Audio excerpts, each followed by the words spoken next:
Learning ecosystem तैयार करना। नमस्कार।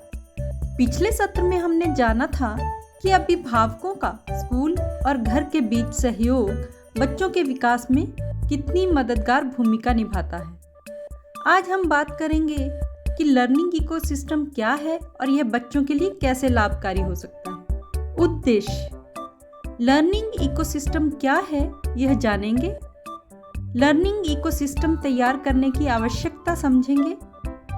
आंगनवाड़ी या प्री प्राइमरी में इसे मजबूत बनाने के लिए मुख्य घटकों को जानेंगे। लर्निंग इकोसिस्टम एक ऐसा सहयोगी वातावरण है जहां लोग, संसाधन और तकनीकी साधन मिलकर बच्चों के सीखने के अनुभव को बेहतर बनाते हैं।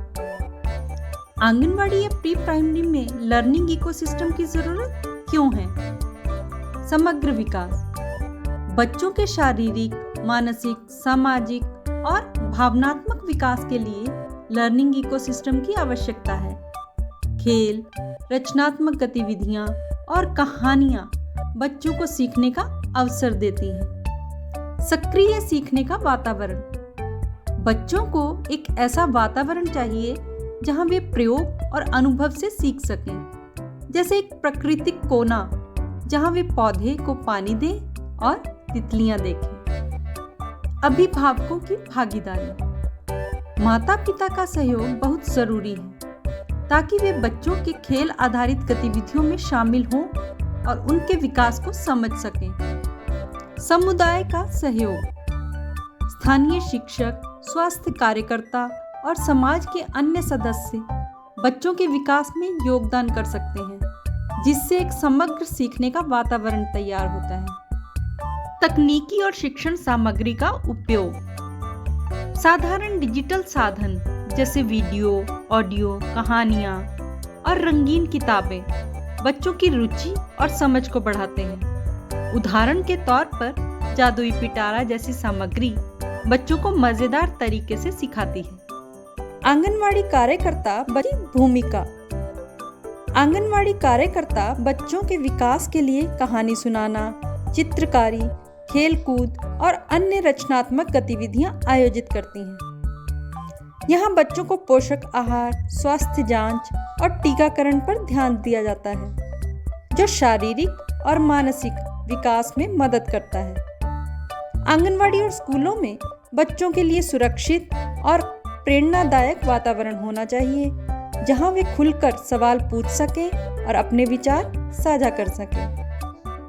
युवाओं और किशोरियों की भूमिका: स्वयंसेवी गतिविधियां: युवा और किशोरियां बच्चों के साथ कहानियां सुनाकर, खेल खेल में पढ़ाई करवाकर और रचनात्मक गतिविधियों के माध्यम से बच्चों की सीखने की रुचि बढ़ा सकते हैं। रोल मॉडल बनना: वे बच्चों के लिए प्रेरणा स्रोत बन सकते हैं, खासकर उन बच्चों के लिए जो स्कूल नहीं जा पाते।